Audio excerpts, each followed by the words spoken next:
ಶಿವಮೊಗ್ಗ ಜಿಲ್ಲೆಯ ಭದ್ರಾವತಿ ತಾಲೂಕಿನ ಬಿಆರ್ಪಿಯಲ್ಲಿ ಭದ್ರಾ ಜಲಾಶಯದಲ್ಲಿ 175 ಅಡಿ ನೀರು ತುಂಬಿದ ಹಿನ್ನೆಲೆಯಲ್ಲಿ ನೀರನ್ನ 4 ಕ್ರಸ್ಟ್ ಗೇಟ್ಗಳ ಮೂಲಕ ಹೊರಬಿಡಲಾಗಿದೆ.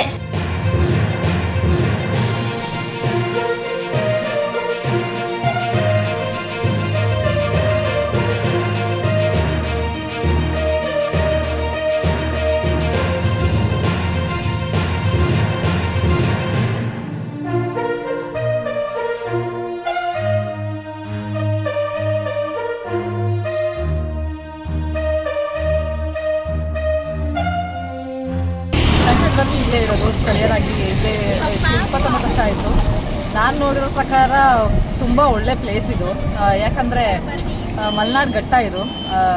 ಪಶ್ಚಿಮ ಘಟ್ಟದಲ್ಲಿ ಸ್ಥಳೀಯ ಭದ್ರಾ ನದಿ ಕುದುರೆಮುಖದಲ್ಲಿ ಉದ್ಭವ ಆಗಿ ಇಲ್ಲಿ ಸೇರ್ತದೆ. ಪ್ರತಿ ವರ್ಷವೂ ಚೆನ್ನಾಗಿ ಮಳೆ ಆಗ್ತದೆ.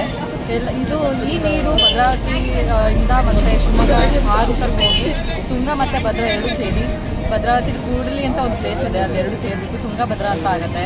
ಅಲ್ಲಿಂದ ಹೊಸಪೇಟೆ ಡ್ಯಾಮ್ ಅಂತ ಇದೆ. ಸೊ ಅಲ್ಲಿಗೆ ಸೇರ್ಕೊಂಡು ಹಲವಾರು ರೈತರಿಗೆ ಒಳ್ಳೆ ಬೆಳೆ ಮತ್ತೆ ರೈತರಿಗೆ ಬೆಳೆನೂ ಸಿಗುತ್ತೆ ಮತ್ತೆ ಕುಡಿಯೋ ನೀರಿಗೂ ಅವಕಾಶ ಸಿಗುತ್ತೆ. ಹಾಗಾಗಿ ಇಲ್ಲಿ ಪ್ರತಿ ವರ್ಷ ಮಳೆ ಆಗೋದ್ರಿಂದ ಡ್ಯಾಮ್ ನೋಡೋಕ್ಕೂ ಖುಷಿ ಇರುತ್ತೆ.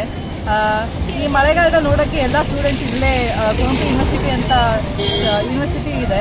ಸೊ ಅಲ್ಲಿ ಏನಂದ್ರೆ ಮಕ್ಕಳಿಗೆ ಸ್ಟೂಡೆಂಟ್ಸಿಗೆ ನೋಡೋಕೆ ಪ್ಲೇಸಸ್ ಟೂರಿಸಂ ಪ್ಲೇಸಸ್ ಆಗಿ ಹೊರಹೊಮ್ತಾ ಇದೆ. ಸೊ ಏನೇ ಬಂದ್ರು ಕಸ ಮತ್ತೆ ಪ್ಲಾಸ್ಟಿಕ್ಗಳನ್ನ ಇಲ್ಲಿ ಹಾಕ್ಬೇಡಿ ಅಂತ ಒಂದು ರಿಕ್ವೆಸ್ಟ್ ಇದೆ. ಅದನ್ನೆಲ್ಲ ಹಾಕಬೇಡಿ, ಬಂದು ಈ ಸೌಂದರ್ಯನ ಸವಿನ ನೋಡಿಕೊಂಡು ಎಲ್ಲ ಖುಷಿ ಪಡಿ ಅಂತ. ಯಾವಾಗಲೂ ಸ್ವಲ್ಪ ಜುಲೈ ಆದಮೇಲೆ ಡ್ಯಾಮ್ ಓಪನ್ ಮಾಡ್ತಾ ಇದ್ರು, ಅಂದರೆ ಜುಲೈ ತಿಂಗಳು ಮುಗಿದ್ಮೇಲೆ. ಈ ಸಲ ಜುಲೈ ಸ್ಟಾರ್ಟಿಂಗಲ್ಲಿ ಡ್ಯಾಮ್ ಗೇಟ್ ಓಪನ್ ಮಾಡಿದ್ದಾರೆ. ಇದು ಸ್ವಲ್ಪ ಸಂತೋಷ ತರುವಂಥ ವಿಷಯ ಆಗಿದೆ. ಸೊ ಏನೇ ಆದ್ರೂ ಪರಿಸರವನ್ನು ಉಳಿಸಿ ಅಂತ ಕೇಳ್ಕೊತೀವಿ, ಹಾಗೆ ಪರಿಸರವನ್ನು ನಾಶ ಮಾಡಬೇಡಿ ಅಂತ